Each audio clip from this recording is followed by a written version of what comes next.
idea. All right. So let's talk about this shit. You ready? Inside, this is big. Oh my god. 343 Industries, Justice Staten. Holy shit, roly. Oh my god. Okay. Okay. Anyways, we're just gonna kind of read through this pretty much. I'm just gonna read it mostly word for word because I haven't actually read it yet.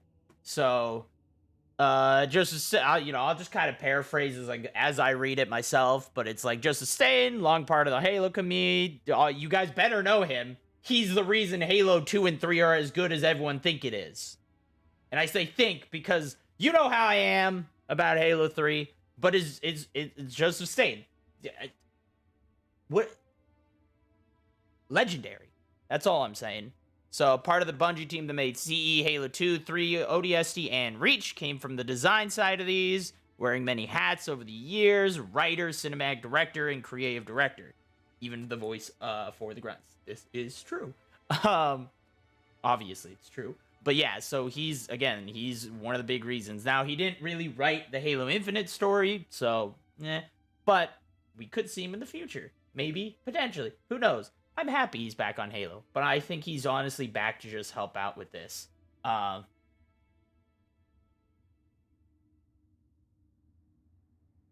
This is an official statement that came out today, just a few hours ago. After each ship, I became a Halo fan sharing on 343. Last 4 months, immersing myself back in the Halo universe has been an honor as the creative director. So he's the creative director. Just to say, as creative director, incredible. We know this. We heard about this. Yep, the game is coming out. Great partners, blah, blah, blah. Joined 343 when the team was wrestling with feedback from the July campaign demo. This discussion boiled down to one fundamental truth. We needed more time to do things right. That included pushing harder in the fall, giving the team time to recharge over the holidays, and come back in January to finish the game at a healthy pace. Because Halo Infinite in the fall of 2021. It is the beginning of the adventure. I'll be back at the end of the update to give some closing thoughts. So, fall 2021. I thought it was spring. I was hoping it was spring. I said there's no way they're going to push it back a whole year. That's ridiculous. I was wrong. It happens. But this is why it's called speculation. I don't know shit. So yeah, fall 2021 is the launch, which is cool. That's the 20-year anniversary for Halo, by the way. I'm just saying, there's a good chance that... What was the release date? November 15th. That might be a little late. I could see him releasing it earlier than that, but I could definitely see November 15th as the 20-year release. So, I honestly thought it was going to be spring. I was hoping February. I was more likely thinking it was going to be May, June timeframe. But, yep, it's official, fall 2021. And they state that right at the beginning just because, yes, like, they just want to get it out there, just rip the Band-Aid off, which is good. But there is more news about that makes the fall 2021 not as bad. So we'll get to that later. So it'll be later on in this post, but fall 2021, you don't have to wait that long. So we'll get to that, though. So art and graphics update. Thanks, Joseph. In the months of campaign, the team has been working hard on everything from lying to fog, wear and tear, and partner armor, as you see below. We know the community is eager to hear about and see the improvements and progress the team has made since July. And today we've joined by a few members. Thanks for taking the time. Before we jump in, can you briefly describe and introduce? So this is Sparth. I now know him, and I have a great. Let me actually. I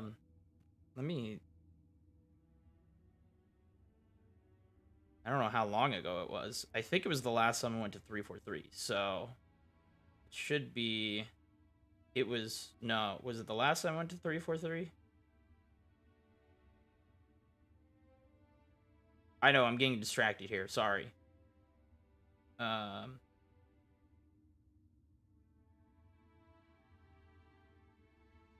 It's DJ, and it's Anaheim. More Anaheim. A lot of pictures I haven't posted about Anaheim. Oh, that was adorable. It's Anne. I love how intense she is. Oh, Anne's adorable. The innocent child. That's TwitchCon. Here we go. Maybe. If I can find it. If I can find it.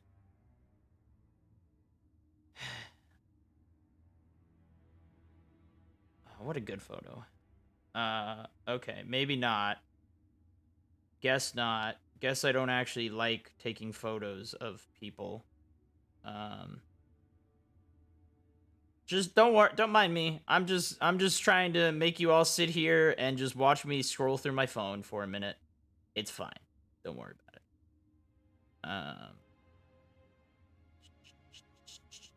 I really need to get that tattoo, man. I really, really want to get that tattoo.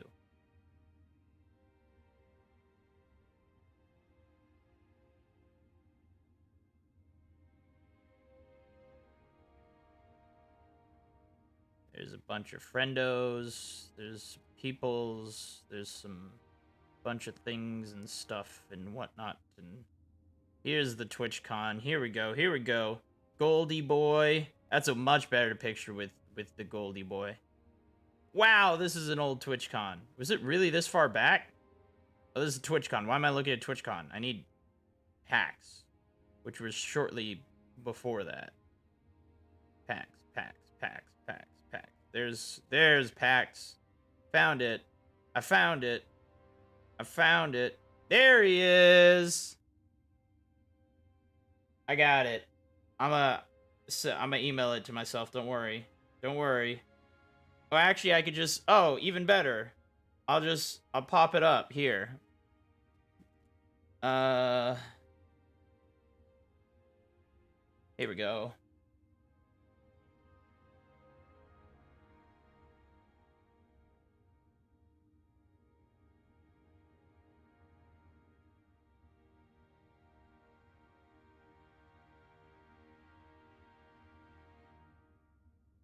Ta-da! What a good photo.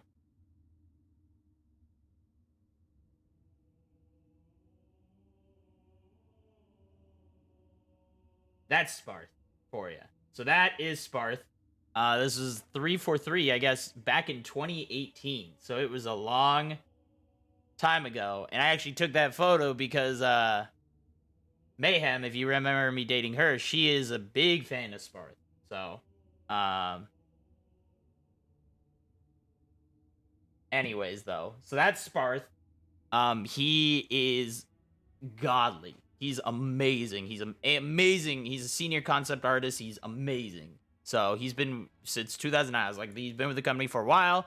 Role with the team is clear, making sure we convey a unified visual direction of Infinite based on specific pre-established pillars that represent the backbone of our aesthetic, and with the help of our two associate art directors, Darren Bacon and Marthe Deschambault. I know that's not how you say it, but I tried. We review all assets, environments, characters, vehicles, weapons, and make it into the game from start to finish. We basically look at three conditions. Make sure all the assets fit the gameplays, they fit the Halo aesthetic and legacy, and finally, they look awesome. So those are the pillars. Good pillars. Make sure they fit into the gameplay. Make sure they fit into Halo, and they look sick. That's it. Oh, I got a hair. It's gonna annoy the shit out of me. Name's Neil Harris, Director of Art Management. Managing art team since Halo 4.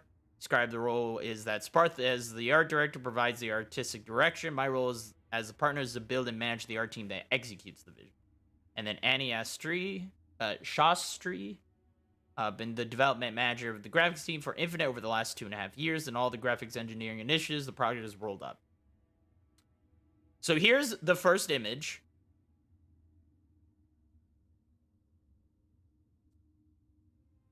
This is the first image of, I didn't take the, how do you think I took the pic? I didn't take the pic. I think Nick took the picture or something like that. Uber Nick took the picture. But this is, we'll talk about these things in a second. We'll do a breakdown of this, but I want to say something. So I don't know how it's going to go through the stream if you're watching at like 720 or whatever. These are 4K. These are in-game screenshots. This is not art concept. I've got confirmation that this is in-game. This is in-game screenshot. This is how the game actually looks. So we'll do a breakdown of some of the stuff we see in this image a little later. So let's just, I just want to throw that out. So absolutely insane. But well, rave about that in a second. So back in July, our teams pulled together a slice of representative gameplay that introduced fans to the expansive nature of the new ring, and we got the first look, best achieved using the grapple shot and various weaponry to take on the bandage. Despite excitement around the gameplay, we know we had plenty of work left to do on the arts and graphics. Can you speak about the demo and the team's perspective? So this is their official statement on how they felt about the demo in July. So our primary goal for the campaign demo was to show Halo Infinite gameplay for the first time. While the aspect generally landed as we wanted, the reality is that art and visuals weren't at the bar we hold for Halo, even in a work-in-progress state. Much of the feedback we hear from the community aligned with our own views and work as we already committed to doing around things like indirect lighting, material response, foliage and trees rendering, clouds, level of detail transitions, and character fidelity. Still, the feedback was humbling, and it's also pushed us to look for additional opportunities for improvement. So that's what talk about, you know, like I mentioned that apparently like faces for brutes weren't turned on yet. That's why we got Craig the Brute. Like faces weren't turned on. It sounds like the trees and all of that stuff is not in yet. It's not, it just wasn't in the game yet. So there you go. It's a real privilege to work on a Halo game. We have such a strong community who cares so deeply about the Halo franchise that we always rely upon them. So it's good. The feedback was good. It definitely, as I said, it humbled them. So they probably heard a few things they didn't realize was a problem. So it was very much a work in progress slice of the technology and a reasonable set of key features, from the global illumination and dynamic time of day to GPU-driven rendering and variable rate shading were all in active development. Much of the graphics team's capacity, along with some of the key technical artists, was focused on achieving high resolution and performance leading up to the demo, which meant some of these features didn't quite get to the level of polish and bug fixing that is warranted. So once again, a lot of those features were just not in the game yet. Visual fidelity is very important in the goal for Halo Infinite. The graphics of our team have been continually aspiring and work closely with each other to create the best looking Halo. I definitely want to acknowledge that the input that we got from the Halo community and our fan base. Staying open to critical feedback and looking at areas where we can learn and do better is an inherent part of the culture at 343. Internally at Rare, we discussed the feedback with two key minds: visual fidelity and art style. Before we get into the former, we could briefly touch on later and clarify our intentions as we relate to the overall art style of Halo. From a player's perspective, I absolutely must mention that I have been sort of a child of Bungie's Marathon from 1994. It was my first FPS game, and I got hooked on. And as a lot of its original DNA prevailed in Halo several years later. All I have to say is I've always been very attached to the visual continuity, especially for such a large franchise. Felt that Halo 5, despite many successes, didn't take player feedback enough into account, and many felt the game's visuals were deviating off course. That's why we got different looking rocket launchers and shit. It still blows my mind why they thought that was a good idea. It was vital to embed Halo Infinite within very stable foundations that would borrow from the past, as well as making sure that any new assets would convey a sense of legacy that would resonate with all players, old and new. We know it wouldn't be trivial to combine the cleaner and simpler forms of the classic games, Halo 1 and 2, and next-gen with the next-gen requirements and expectations of Halo Infinite. Merging both was going to be a challenge, but we stood close to our visual principles to make it work best. One day at a time, we managed to find balance with modernized visual combined with classic aesthetic that will definitely speak to all. Once again, this is in-game.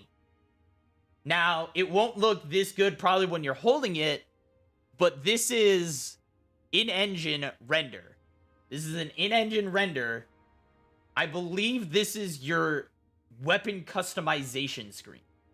is what I believe this is. Um, and we'll see it with some other guns later on too. But this is what it will look. Again, it's probably very zoomed in and stuff a little bit, but yeah, it'll probably be like brought up, and you can. This is where you add armor coatings and things like that, weapon coatings, patterns, change the look of the weapons. This is how it will look in game. Well, like, holy shit! Oh, there's no denying the return to classic art style immediately invokes an unmistakable look and feel of Halo. Very true. This is why everyone has wanted it. When it comes to visual fidelity, the team has been making progress since July, as we can see some of the latest images we're sharing today. Can you talk about some of the specific areas the team's been working on? Graphics technology made some improvements along with fixing bugs that were inherent in some of the techniques and iterating and polishing. Key areas of progress include better quality of, like they said, global illumination, ambient occultation, shadows, volumetric lighting, sky, and atmosphere. We also addressed issues of our GPU-driven rendering and texture streaming solution that would mitigate the LOD popping and texture quality that were prevalent in the July demo. So that was a big thing that we saw with it, is that you remember how in the demo, you would literally see just trees pop in out of nowhere. That's what they're talking about, is that they're working on fixing that to do texture streaming and stuff like that. So, some global illumination, ambient occultation, shadows, all that jazz. So basically, all the detail stuff, detail-oriented stuff. In addition to the graphics tech changes, we made a lot of improvements on the art and content side to increase across all disciplines, such as environment, lighting, weapons, effects, and more. Too much to cover here, but we'll talk about some of the more impactful changes. Firstly, there's been a lot of done retuning our dynamic lighting values to add more punch and contrast to the image. This was a big problem with the Infinite. This was a large problem that we talked about with this kind of stuff. Like, this is really drab. It's really boring.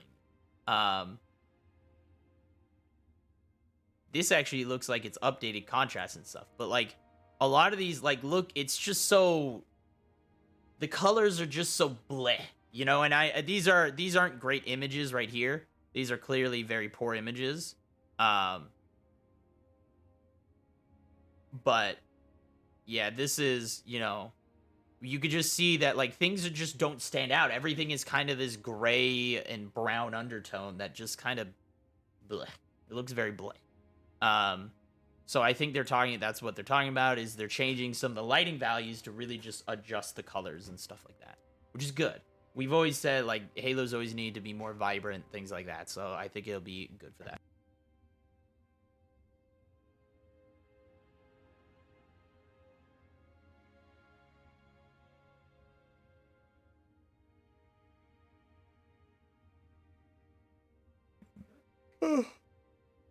But oh man, we might not even finish this before I have to go.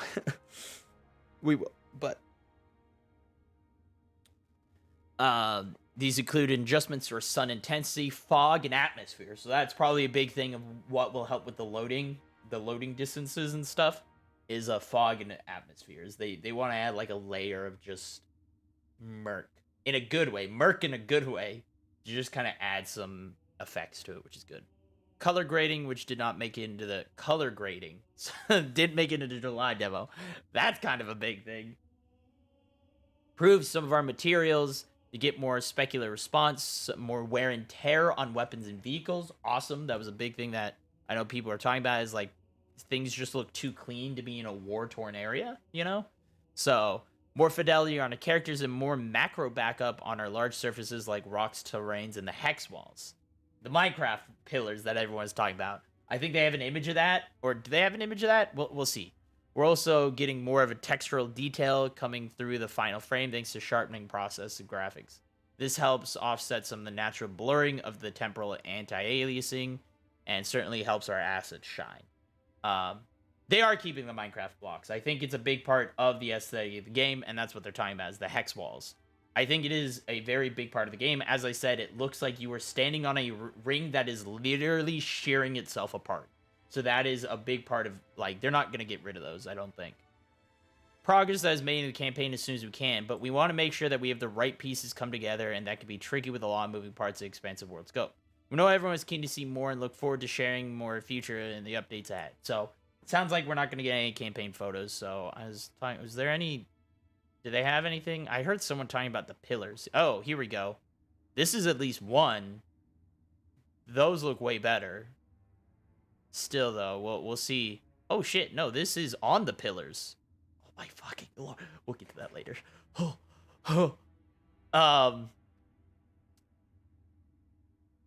right. Anyways, though, oh my god, oh, it's so beautiful. It's so beautiful.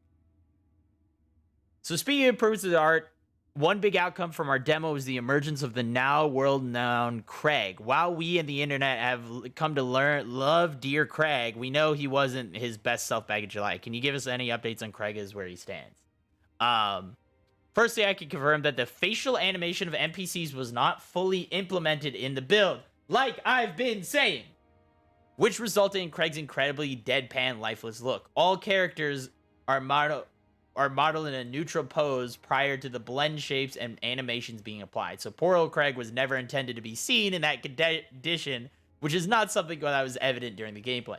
It's only later in the close-up freeze frame of this one bad moment where it came to light that the legend of Craig was born. There's been further work done on the material fidelity and more variety added to brute faces. We've also been working on adding some hairdos and beards, which was something we hadn't gotten to in July. So whilst we have come to love dear old Craig, he's certainly undergoing a significant makeover. Craig isn't the only model to see improvements, though. Changes to other characters' models 3D, some of which can be seen in the Spartan weapon renders shared today. This is in-game, man! Holy Like, when you play... This is like when you first saw like Halo Reach or like Halo 4 and stuff. This is what you thought the game looked like, right? In your head, you're like, man, this looks so good. Oh, it's so good. Look at this shit. I almost guarantee you they'll have a Craig Easter egg. I can almost guarantee that they'll have one. I would be amazed if they didn't. I think, as I said, the community and 343, as much as 343 hated it, especially the art directors, I think they've come to embrace the meme, and I think everyone really likes it, so I'd be insane. This is in-game. Now I want to draw attention to one specific thing in this photo in particular that is way cooler than anything else. Look at his foot. His toe bends. He's got bendy toes.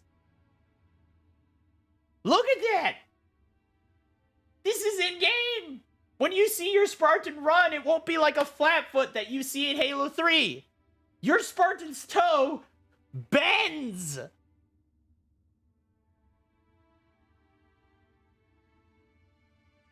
It's gorgeous.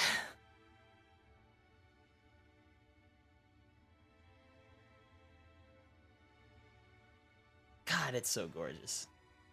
We'll freak out more about that later. Alright. As I said, we still got quite a bit of the update to go through. So, in today's update, we're providing the first glimpses of interior space via one of the Halo multiplayer maps. From content and graphics perspective, how is the approach similar and different when it comes to the look and feel of these more intimate traditional spaces versus the open and expansive outdoor environments? From a graphics technology perspective, the majority of rendering pipeline and rendering techniques are shared between interior and exterior. Makes sense? Very similar shading and models, shadowing algorithms, and post-processing effects are used in either case. Cool.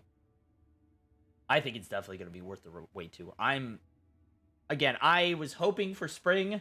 Sucks that it was year. I was obviously very wrong, but hey, you know, I can accept that I was wrong, and like I'm excited. I say the more time the better. I'm okay You know what? Make it another 4 years. It's fine. Where the primary difference comes into play is the sheer density of content and expansive outdoor environment and the challenges that brings in authoring the content at scale. And then at runtime, efficiently streaming all the data and rendering it at smooth 60 FPS per second. 60 FPS at high resolution. Another difference is that that is unique to the exterior environment is the seamless time of day, which requires a more dynamic global illumination approach, along with providing various knobs to control the elements of lighting, sky. So you hear that they're going to have a dynamic day and night cycle. So the game will go from day and night as you play it. Exactly my thought, Raven, is like, this is perfect time. I'll be playing Cyberpunk for the next year. Halo Infinite would come around to the corner very quickly. So, but again, we're going to get to why fall 2021 is not as bad as people think. We'll get to that. I think they talk about later. So this is the first time the game in Halo franchise has to tackle either of these challenges. So the team had to spend a lot of cycles building and optimizing engine and tool change functionality. Again, there's a lot of words I'm sure people don't understand. If you guys want me to break down what these words mean, I am willing to do so. For the ones that I understand even. So, at a high level, the approach of our processes are pretty similar between the two. We go through the same stages of construction and polish of our modeling, texturing, lighting, and we are always building our assets in a modular way that facilitates the reuse in different scenarios. Once again, that's a big part of the Subspace engine, is it's a modular approach. So they develop things to kind of be able to be plug and play, so that they can develop a thing for one thing, and they could just transfer it over to another thing. So,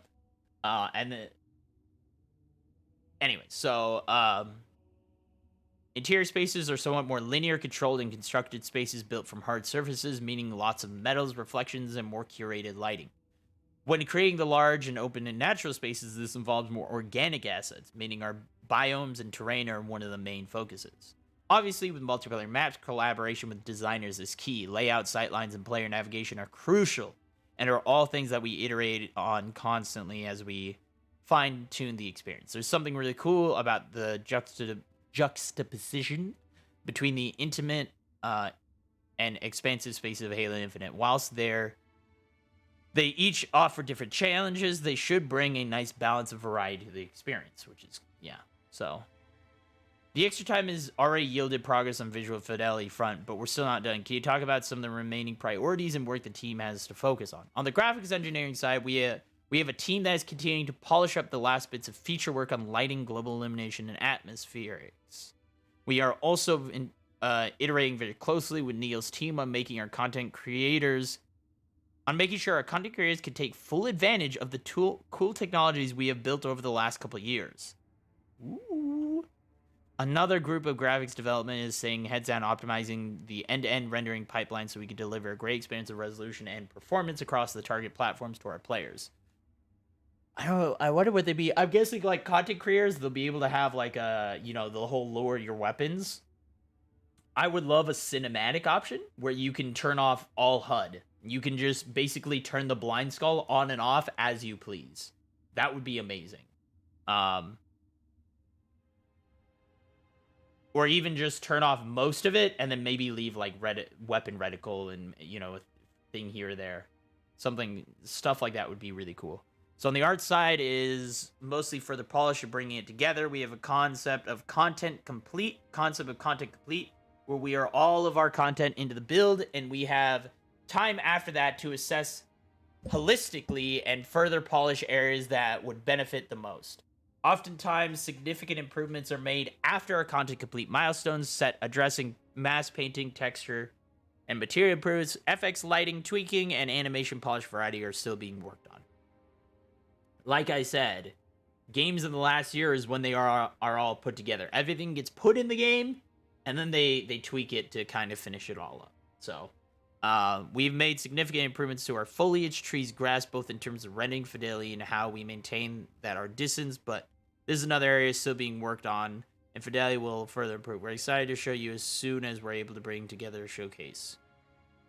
Thank you very much for diving into the visual fidelity work the team has been focused on. Before we shift gears, are any final words or parting thoughts? So, live and customization. This is the fun stuff. This is Again, it's a lot, but this is the fun stuff. So,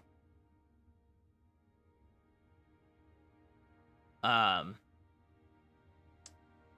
to thank everyone for reading this update. We really appreciate your continued support.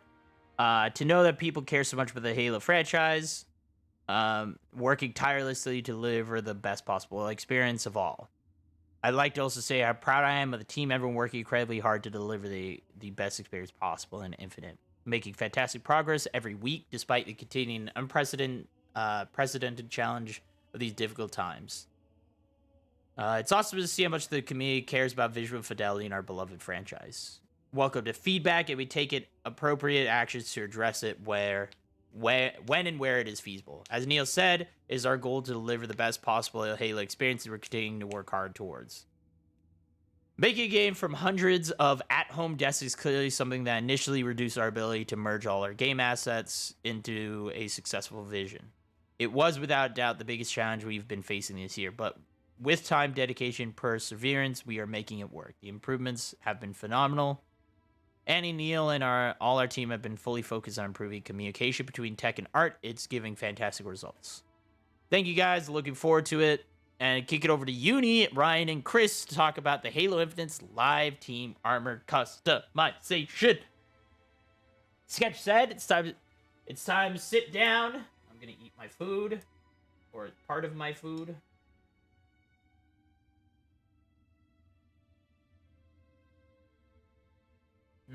Delicious.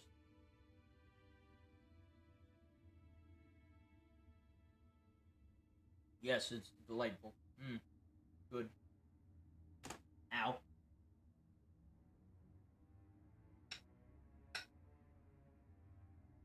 Well, and also fall has one other good positive that we'll talk about in a second.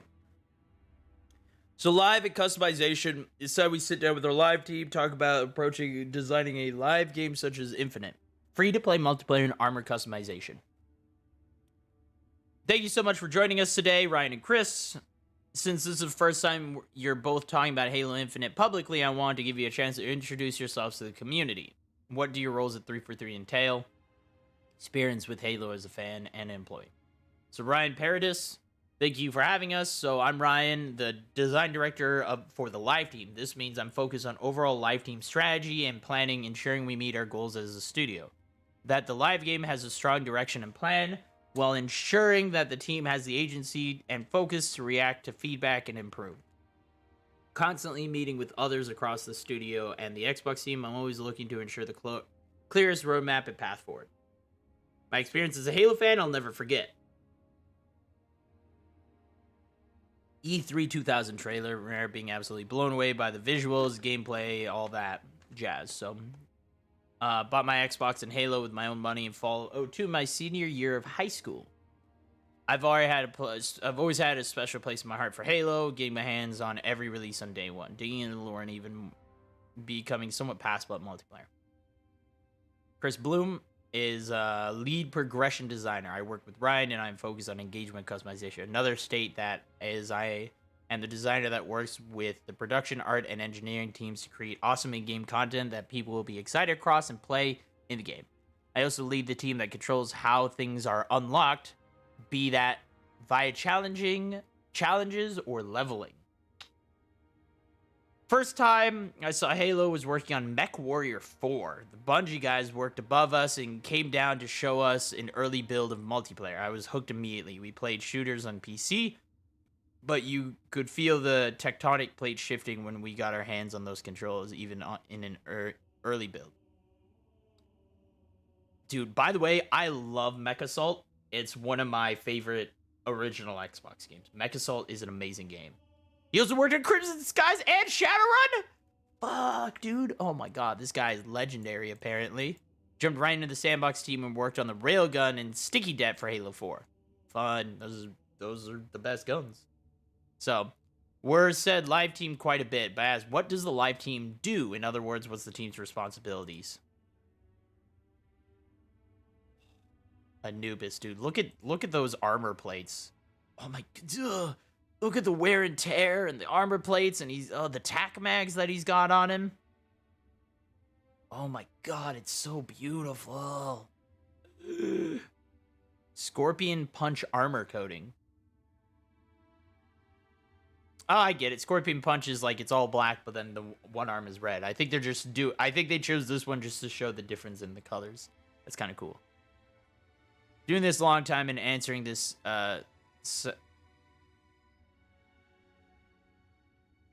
succinctly, sequentially. Wait, what? I actually have no idea how to say that. But given the shifting roles it covers, live takes on, it's kind of daunting. Live team takes a meta role in our contributions, and our content tends to bridge experiences. Think things like challenges and progression, customization, and achievements. There's no area of the game that belongs to or work to support their best function support players in all the ways to choose to play. After we see Halo Infinite launch, we'll shift a bit more into monitoring the state of the game and ensuring we react appropriately. Not only is that this working with our friends on the community team, but with analytics, ongoing work with user research to ensure the team knows what's working, what's not. This means we will have to direct partnerships with you, the players, and we'll use to improve the game experience together over the lifetime of the game. Lastly, we're working across the studio to form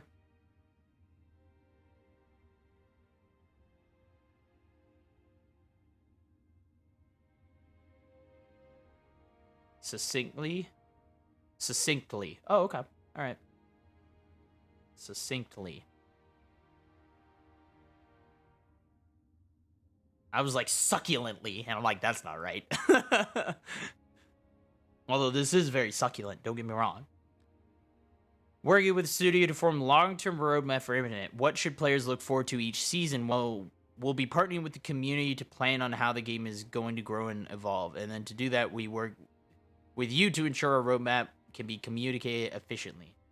Sure, I've missed or glossed over a lot, but that's basically it. I think the live team's main job is to give players goals outside of getting the next kill. We have great teams working on gunplay, the maps modes, and the moment multiplayer dance campaign. Our team works to bring all these separate experiences together in one cohesive Halo experience at launch, and it continues to build to that and evolve into the future.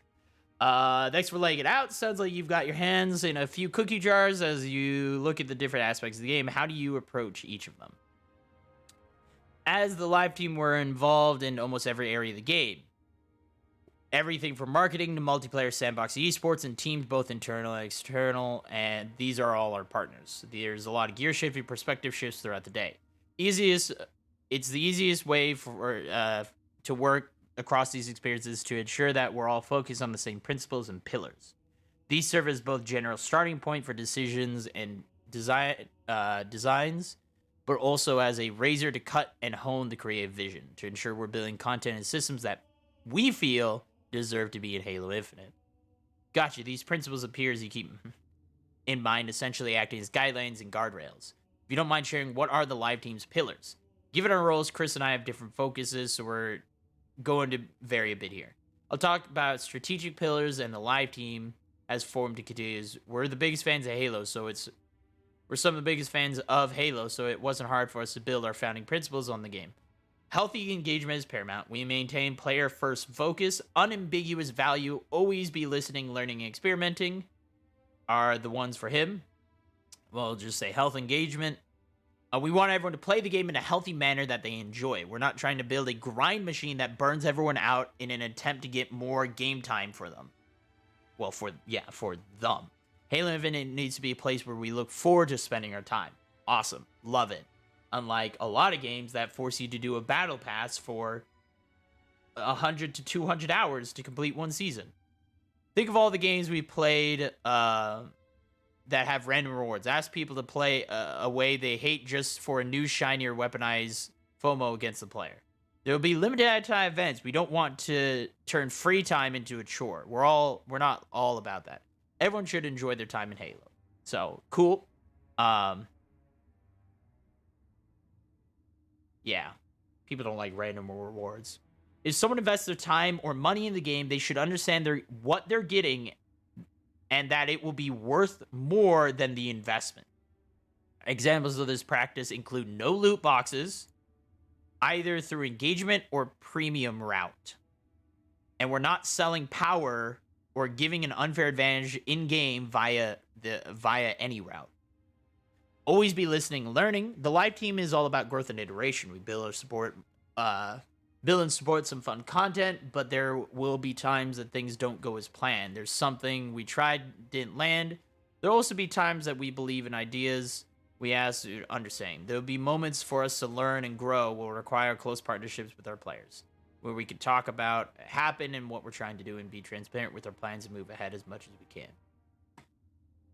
And CB, we got tactically, so Chris, tactically we take the above pillars and look to a few others in our day-to-day. We provide value, combine our engagement pillar, we want to be clear about how to earn rewards. Most of all, we want to bring the best set of cosmetic-only rewards to Halo. We want great-looking assets and ways to show that Spartan off. We want players to get close to their spawn and spend time swapping parts and pieces. It has been said before, it's important to restate. No loot boxes, no randomness in rewards.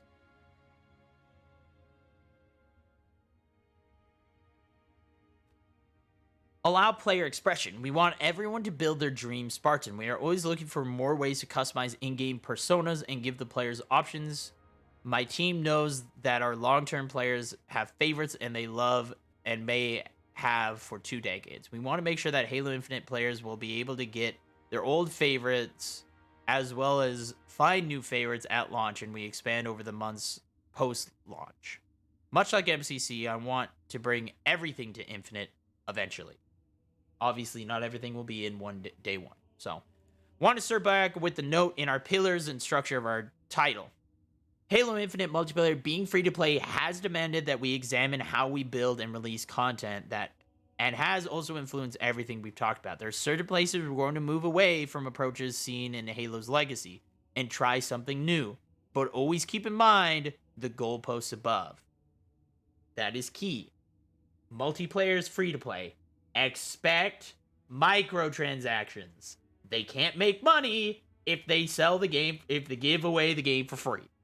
This game is gonna be loaded with microtransactions. Now, loaded might be a strong word. It is going to have quite a lot, but I think they talk about how there will be things that you earn through challenges that you won't be able to buy. So like if there's things that you unlock through challenges, they won't also. We'll talk about that. We'll talk about that later because I'm getting ahead of myself because I think they show the thing for SR 152 and it's like they're not gonna resell the 152 armor coating, right? So, but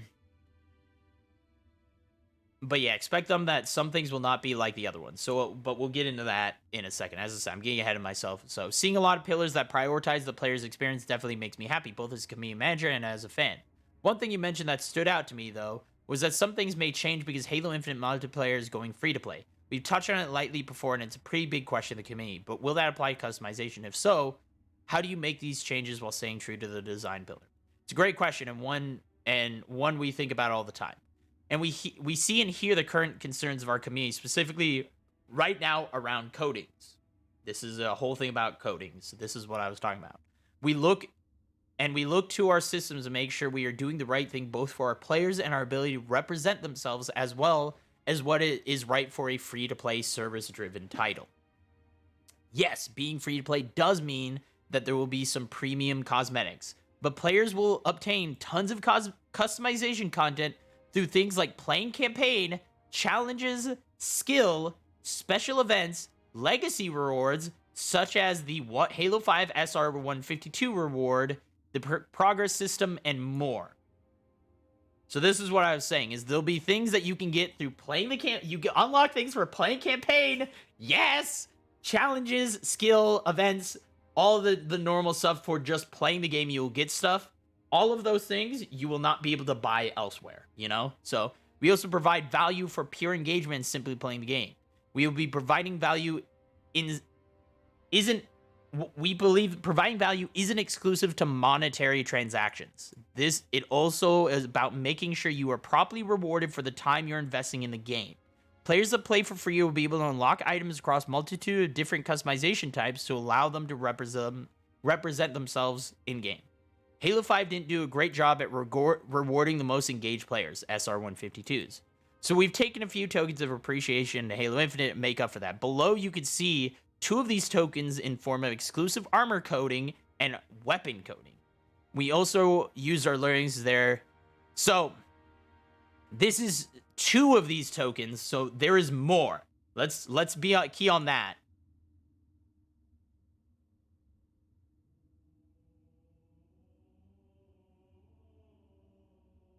Holy shit.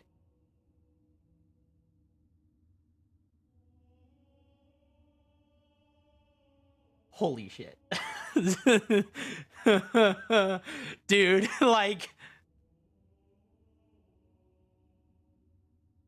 I mean, we haven't seen the other armor coatings, but I know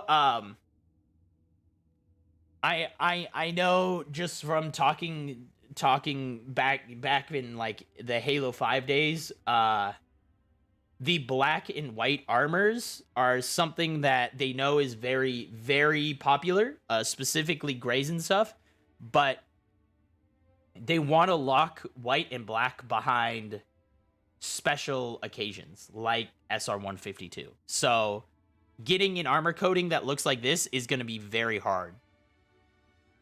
Just saying! Toe bending! They got toe bending, man! Dude, the gun. The gun is... Oh my god. It's so hot. I'm gonna say that I might have a direction change for my channel, that I might officially commit to the Road to 152 series. I know it's just one thing in a game in a year, but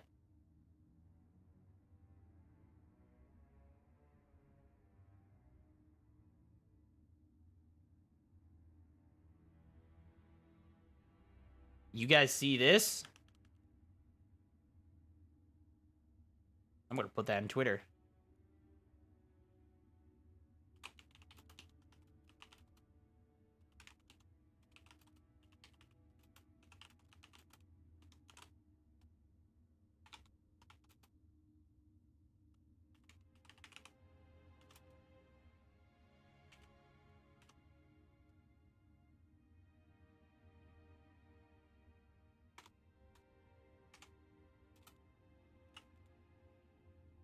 Oh, shit. Damn it.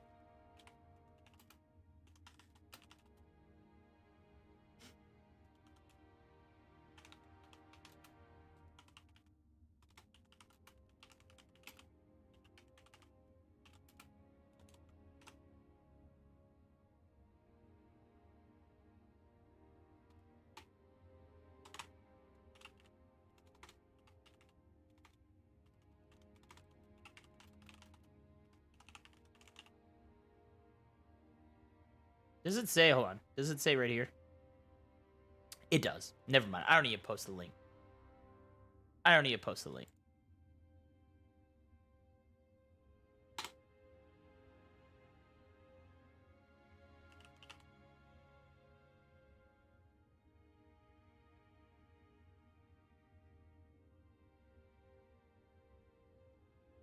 This is an amazing image, by the way. This is hot. This is really, really hot. We're gonna stick this in downloads for now. And then same thing with snipping.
Anyways,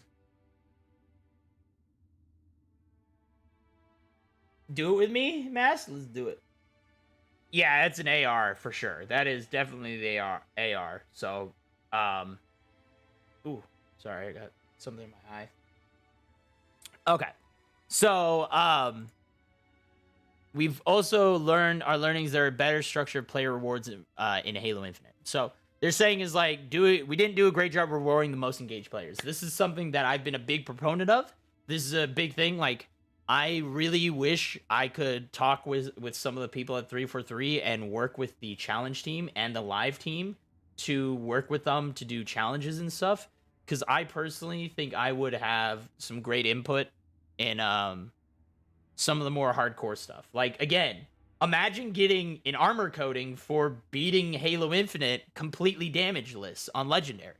Like, shit like that. Like, things that I did for, like, Halo 1 and, like, or just, you know, I bet they might have one for not dying in Halo Infinite on Legendary. Like, those kind of things would be awesome.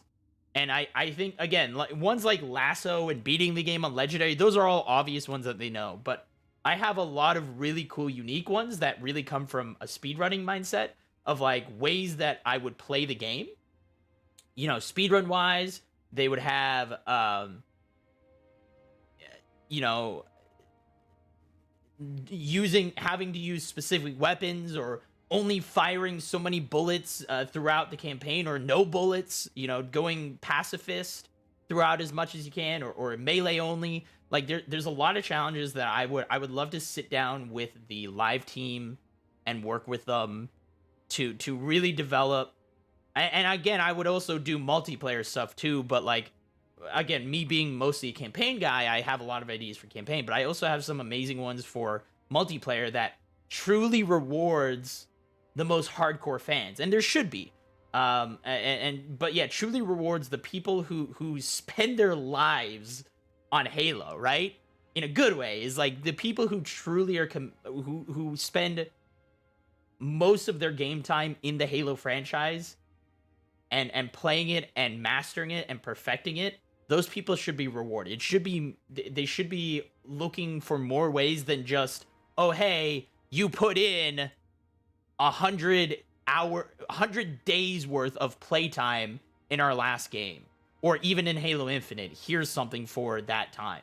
Like, they can do more than that, and more interesting in more ways that is different than just time spent. It could also be skill and level of mastery that they should be rewarding as well. So now I hope they do focus on that, and I as I said, I would love to sit down with that team and the live team and work with them on some of that stuff. So that's just me. Maybe I will, Dan. Yeah, maybe that's not a bad idea. So anyways though, yeah, dude, I would be a huge fan. Like, I'm just gonna say, dude, you're gonna know who made one SR-152 in Halo 5. When you run into them in multiplayer and you see this, you knew who made. And now this is just the AR. This is a weapon coating. So I think you're able to put this weapon coating on all your guns. So imagine this on the BR and stuff like that. Bro. I'm really excited. So I might sit down and grind for this, actually, because you're gonna stand out in the game, in it. So, oh, do they have a BR? Have they shown? Oh god, they do. Oh my god, they do. Oh, Jesus. Oh no. Okay. Anyways, though, well,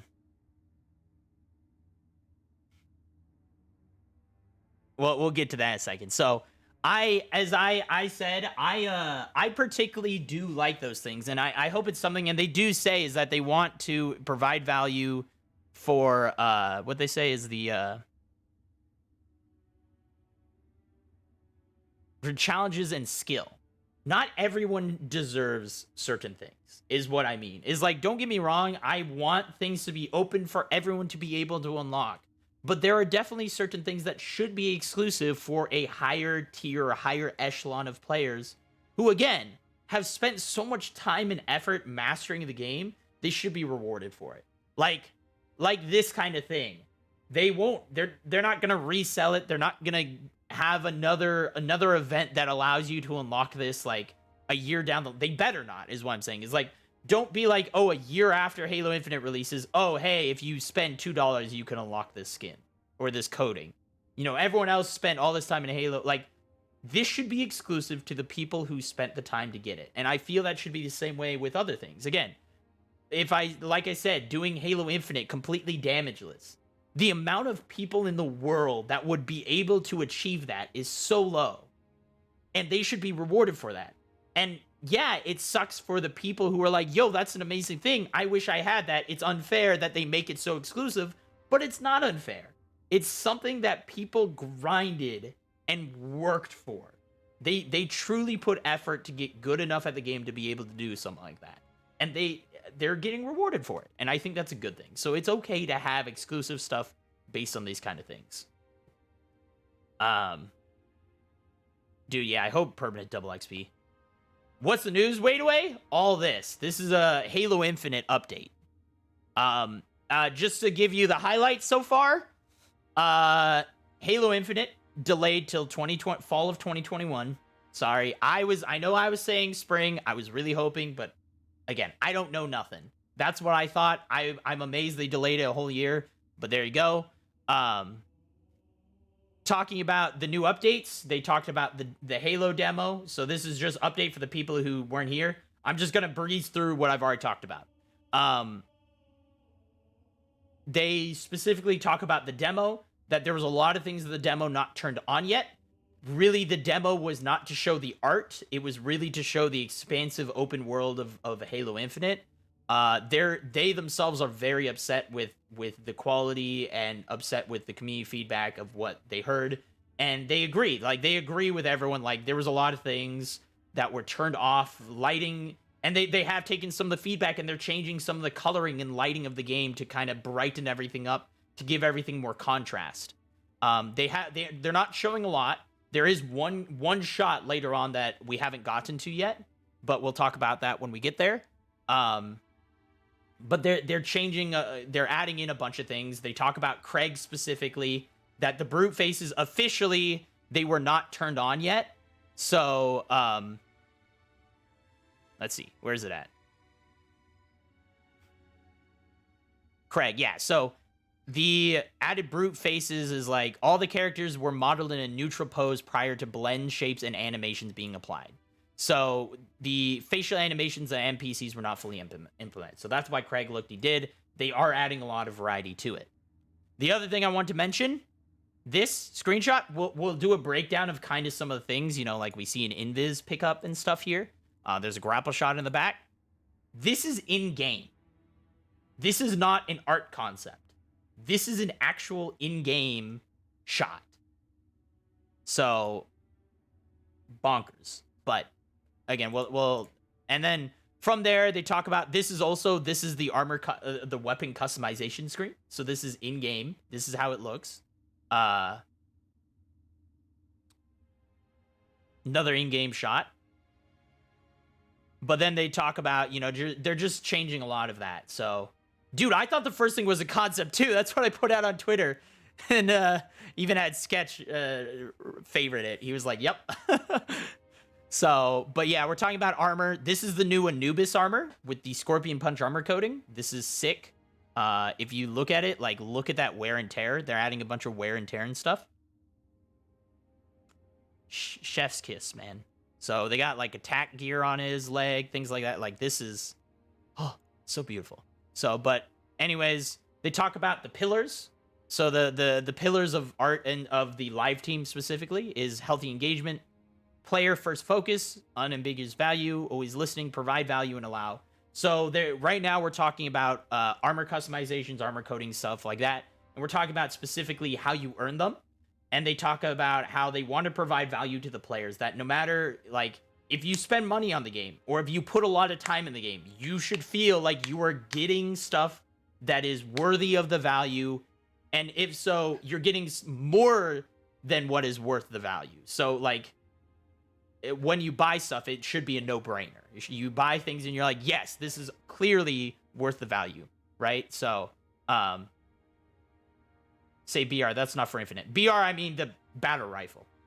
Not battle royale. Battle rifle, not battle royale. Two different things. I don't think they'll mention it here, but I've again we've talked about it a little bit, but I can talk about that more later. So, anyways, though, this is the SR 152 armor coating is what we're talking about. This is part of what you get. This is only two of the things, is the weapon coating and the armor coating. There is more that you will get. I'm hoping for like weapon charms and stuff like that. I don't know if they have that, but one can hope. I really like weapon charms. I don't know why I'm really into weapon charms. So ultimately, we want to make something that all players respect and love by staying true to our pillars outlined above, especially in regards to maintaining player first focus and listening to community. You mentioned armor coating specifically, which turned heads the past few weeks, so let's talk about this a bit more. Can you elaborate on what armor coatings are and why they're in Infinite? Yes, the coating system is something that the live team and 3D artists designed directly for Halo after Halo 5 and is part of the overall customization picture. Previous titles, we had a series of inputs that were simply RGBs and primary secondary channels. For Infinite, we didn't feel the flat colors in a singular pattern were good enough.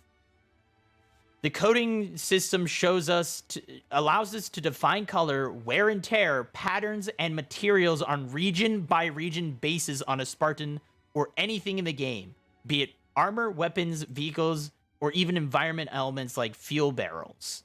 To get our design vision, we need to make an exceedingly difficult decision to move away from a system that was in the game from the early days, primary and secondary color. This decision was not made lightly, but it was made with the foundation of greater detail and variation when it comes to this color customization. So, sorry for the people who wanted the old, the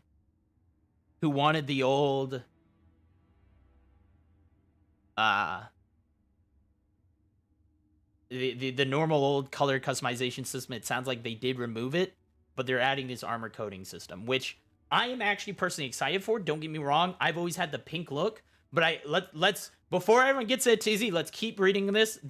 I believe they go into this in very depth and detail of why they did it, and hopefully that will ease some minds of like, yeah, I mean, ideally, like Doom 26, I think the latest Doom has both. It has an armor coating system and a color system, so it's like, why not do both?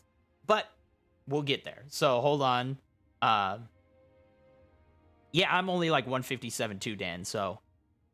We'll get to that because, as I said, I think I might officially start a road to 152. And so if anyone wants to join, I'm up for it. So, yeah, I think a lot of people are upset, and hopefully this eases. So, in addition to getting better variation, we can also create coatings much faster than we could create weapon skins in Halo 5, which allows for better variation over time. Additionally, with coatings now being in our customization option, we can also use them as rewards for player accomplishments or even create bespoke ones for certain occasions. Lastly, coatings use smaller digital footprint and let us add new ones in the game without massive patches or taking up tons of disk space, which is alerting from Halo 5. Let's just mention this really quick. This is kind of go into the little background knowledge into game industry stuff. Digital assets are massive. Most of a game's file sizes are because of the digital assets. The game itself tends to be really small. Nowadays, bigger, but like Halo 5 is how many, like hundreds of gigs? Or how many hundreds of gigs? All of that is art assets. So hearing that the armor coatings are small, I imagine like the old color schemes and the weapon skins were probably megabytes. When you added a new weapon skin, it was probably like 400 to 500 megabytes of space that might be a little much, like probably 200 megabytes. It was not a small file. I'm assuming that these armor coatings are like things that you get in like Photoshop. If you ever use, they have similar things, gradients and stuff like that. I assume they're those sizes, which are kilobytes. So they haven't run out of space with Halo 5, no. But that's what they're saying, is that now they can add things into the game without having massive updates. And these armor coatings are probably kilobytes versus megabytes. So that is a big difference. And again, all that really means is it's good for the players because now their Halo Infinite won't be as big as it potentially could be.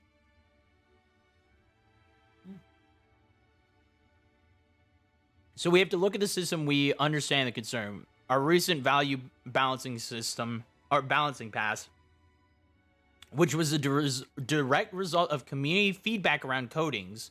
We have looked hard at how many coatings are in the starting set and how many and what quality are unlocked via engagement versus other systems. Coatings are one part of the customization picture, but we feel all up, we will hit our goal for player representation by offering more possibilities across the entire system. While this does mean losing some player control, it increases the depth of customization that we can achieve.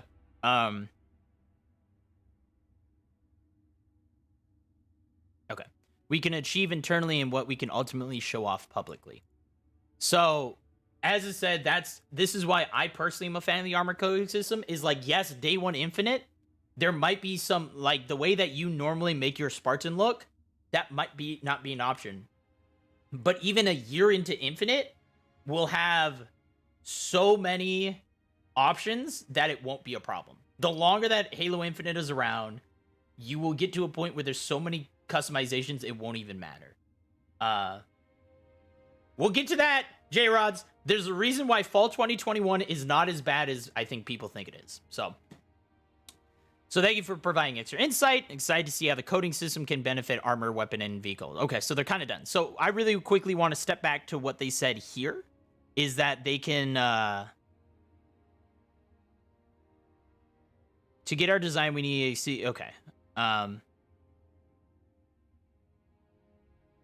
Where was it? Materials on a region by region basis. I've heard the Halo Infinite customization is ridiculous. So what they mean by that is when they create armor coatings, they can adjust everything. It's not like they just stick. They don't just stick one of these armors in Photoshop, throw a gradient on, and then just like change the gradient a little bit. No, they'll be able to go in. First off, this is beautiful.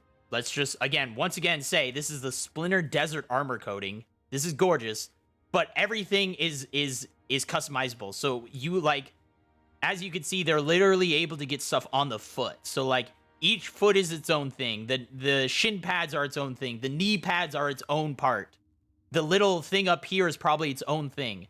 This is its own thing. The crotch is its own area. They're able to individually coat each of these items as they go through it. So they, as I said, they don't just slap a color onto him and then, like, they adjust random settings. They just type in add random effects and it just goes throughout. It's like, no, they take each individual piece of armor, add the effect, and they change it how they want and then stick it on the body at the end of it. So this is cool. Is this a shotgun? Oh yeah, this is the Bulldog, I believe, right? We've been seeing that on toys and things like that. So this is the shotgun. This is the new shotgun. Yo, that barrel though. I love the detail on that. What it was, that flash? Flashlight, or what's the? Totally forgetting the term. Yeah, I think it's a flash hider. So. Okay, so let's go back. Now, speaking of armor customization, we've teased Halo Reach levels of armor customization. Before, can you tell us what that actually means in regards to Halo Infinite armor? One way to look at inventory systems is to look at their breadth and depth. How many things can I customize and how many choices within do I have? Reach allowed player to a lot of individual customization types on a single armor suit, with each type having many options. We knew we had to return to that level, but we also do more. To me, Reach customization is both options. Helmet is both the options. Helmet attachment, left shoulder pad, right shoulder pad, as well as a number of individual assets, right? Like this is half George, and it's great. He's just missing the barrel. To dial it in a little, the that could be changed and added in Reach was helmet attachment, chest gear, shoulder pads, left and right, knee guards, wrist gear, and utility, which is this thing right here. This is the utility. So then tack pad is this thing. I think it's this thing right here. Yeah, I think so. Maybe. Yeah, can't really see it anywhere else. So, oops, getting too far. My bad. We'll get to this.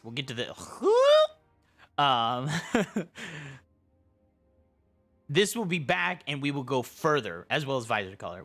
I've always loved visors, and we have a surprise to show soon. I understand that this is a level of being vague that is unconscionable, and I am writing that line hard. But we do want to save some surprises for later. I was hoping they were going to talk about it. So, as I said, I'm assuming that you're going to be able to, literally do, gloves, and that would be... Dude, could you imagine gloves or undersuit? That would be sick! But, that would actually be really cool if they do stuff like that. As I said, when they do more, I'm just imagining, the top of your helmet. I don't know. Those kind of things would be kind of cool. So, love it. Knew the team was cooking up awesome stuff, but I was really impressed when I saw all these options for the first time. Well, all right, screw, you know what? Forget you. We get it. You work on the game. Rub it in a little more, okay? Best part is that we were only talking about armor customization there. We've been working to add deeper personalization elsewhere as well, right? You able to elaborate on this? As Chris mentioned, we're going to be vague a bit longer. Just know that there's still tons to talk between now and our launch next fall. We're showing some cool Spartan customization and armors in this update, but we're not done showing players what they can do there. Likewise, players have seen coatings for weapons and vehicles. They know about that, but that's not all they'll be able to customize either. The options. This is why I need to be real reasons why I want to be a super famous popular streamer.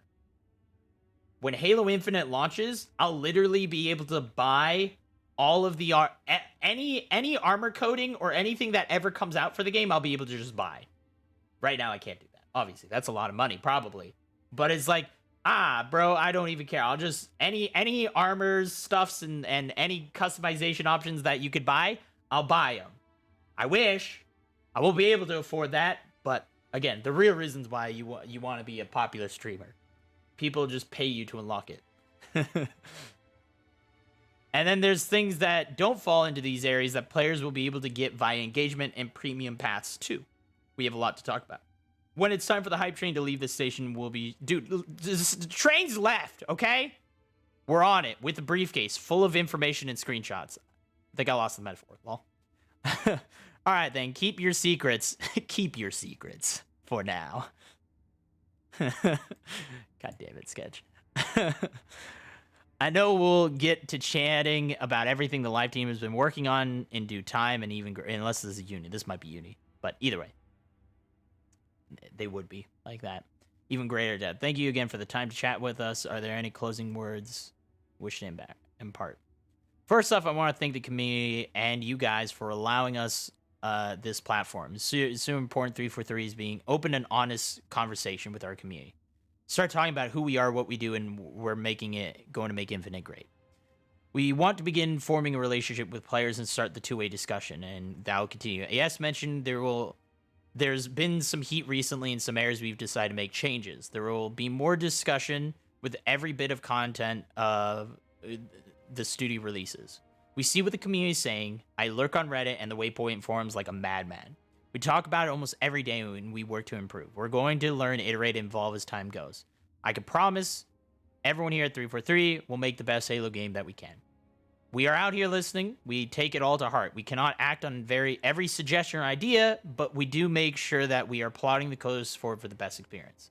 I look forward to talking more specifics and getting more of our team, show off what we're working on. There's great stuff coming, and launch is only the beginning. The live team is already plotting course for post-launch beats, and we are looking forward to partnering with the community on our mutual journey that will evolve and grow. To round up a little, no loot boxes, no randomness, or items that influence the sandbox and gameplay. Ryan and I, the whole live team, that's the hardest one to do. Because if you have certain color schemes, like if you have a black color scheme, people blend into the backgrounds and stuff. So that's one of the harder ones to do, is the certain color schemes. So hopefully that's not too big of an issue. It's why like Fortnite players a lot of times go with the darker things so they can lurk in shadows and bushes and crap like that. So Apex people do it too.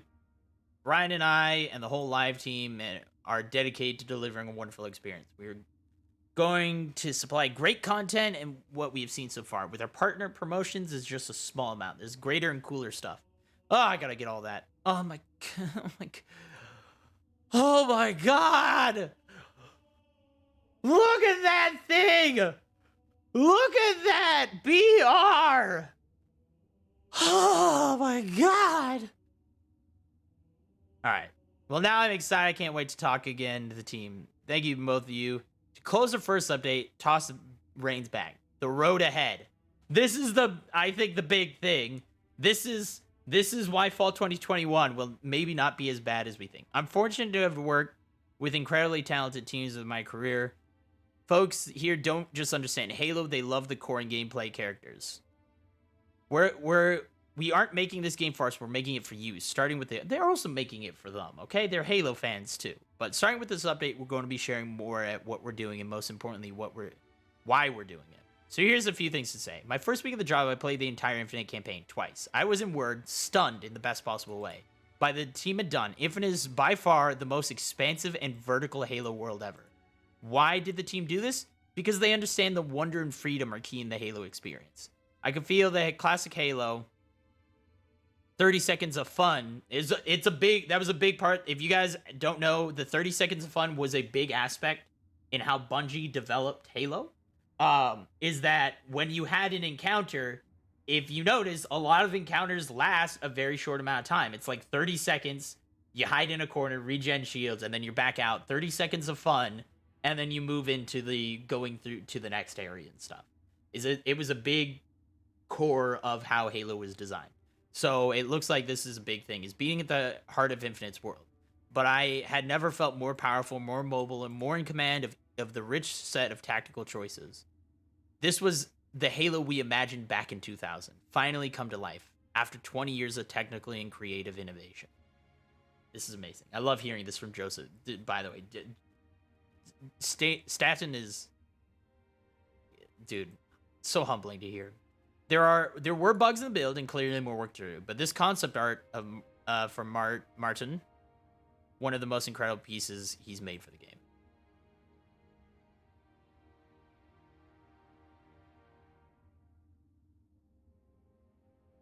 My god. So these are the Minecraft pillars that people were upset about, and this one is art concept, I believe, is what he said. This is concept art. So this one is concept art, but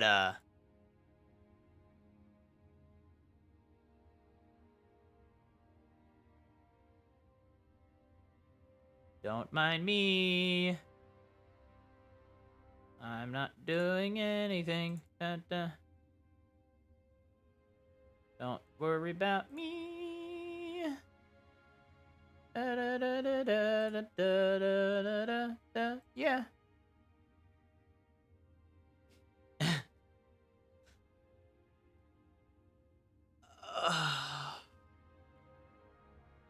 Encapsulates all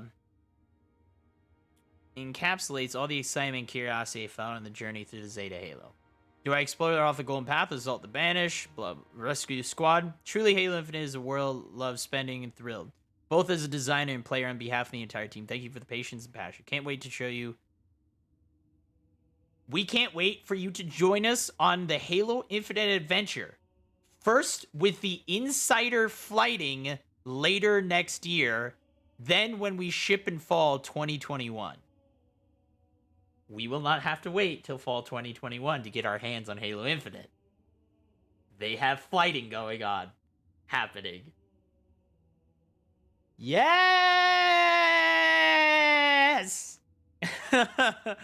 So that was what I was talking about, is like, yeah, I think people are a little upset with the fall 2021, but I think some of that will be stifled because we're getting a beta. We're getting a flighting insider flight for next year. That was the big thing that I was saying, is like 2021 may not be as bad. I heard about it. I was like, oh, I'm sure that I was hoping. I was like, wait, do they not mention it? Because I saw people talking about it online. Twitter was like, oh, I can't wait for the flighting. I was like, there's flighting? So, oh my God. My God.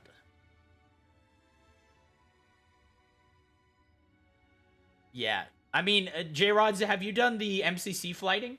Did you do any of the MCC flighting where you got to play like Halo, you got to do Halo 4 and stuff like that? Cuz it's the exact same thing. I think as long as you're signed up for that, you'll probably be signed up. They'll but you'll know when you'll know from me, if anything, of when flighting happens, cuz I'll make sure people know.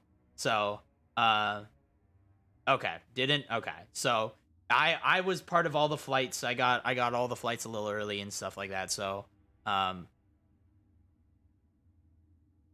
so that's the update. That's kind of my rundown. I know it was a very long rundown. We've been talking for like 2 hours. I might upload this whole thing just to YouTube, just to have an update. I might start doing this on almost every update for Infinite and stuff like that. Um